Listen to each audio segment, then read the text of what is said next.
سەرۆکوەزیران دەتوانێت بەڕەکە لە ژێرپێی ئۆپۆزسیۆن دەربهێنێت و شکست بە هەوڵەکانیان بهێنێت دوای ئەوەی ئۆپۆزسیۆن لە دووەم هەوڵیاندا بە ئیمزای عەلی حەمەد ساڵح پەرلەمانتاری گۆڕان 2000 سەرکەوتوو بوون لەوەی ڕێژەی یاسایی ژمارەی ئەندامانی پەرلەمان بۆ پرساندنی سەرۆکی حکوومەت و جێگرەکەی و وەزیری دارایی تەواو بکەن.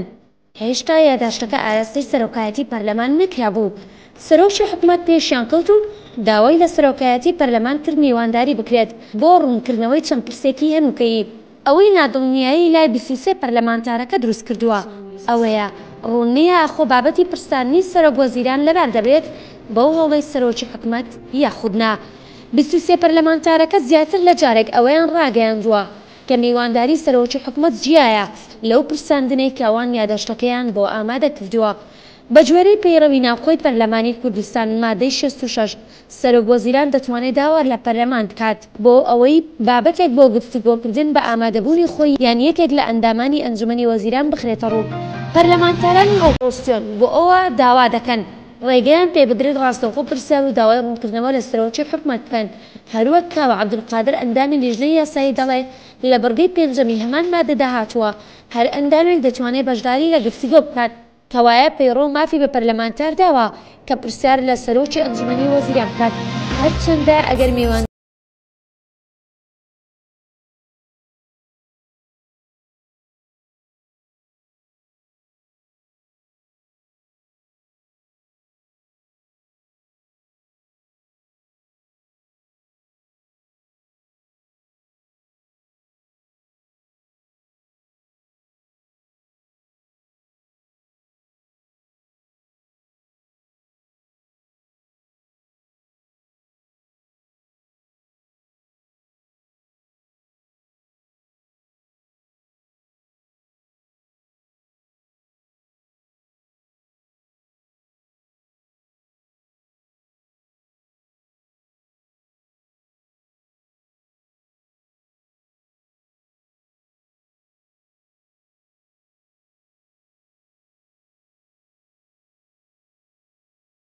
پەرلەمانتاران بیر لە بایکۆتی دانیشتنەکە ناکەنەوە بە پاساوی ئەوەی ڕێگەیان پێنادرێت پرسیار بکەن. ناوبراو دەڵێت هەندێک لەو پەرلەمانتارە بە ڕێزانەی کە پێشتر داوایان کرد بوو سەرۆکی حکوومەت دەوڵەی پرسینەوە بچێتە پەرلەمان بەتەمان بایکۆتی دانیشتنەکە بکەن. لەم بارەوە دەڵێم بەڕێزینە تکایە بیر لە بایکۆت مەکەنەوە.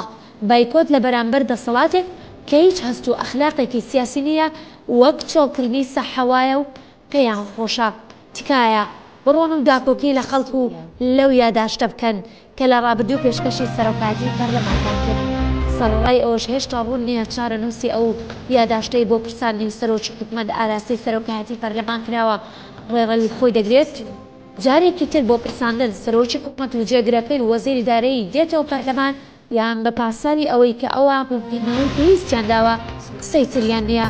بەو میوانداریە بەڕەکە لە ژێرپێی ئۆپۆزسیۆن دەردەهێن و شکست بە هەوڵی ڕاکێشانیان دەهێنن بۆ بەردەم پەرلەمان بە مەبەستی پرساندن.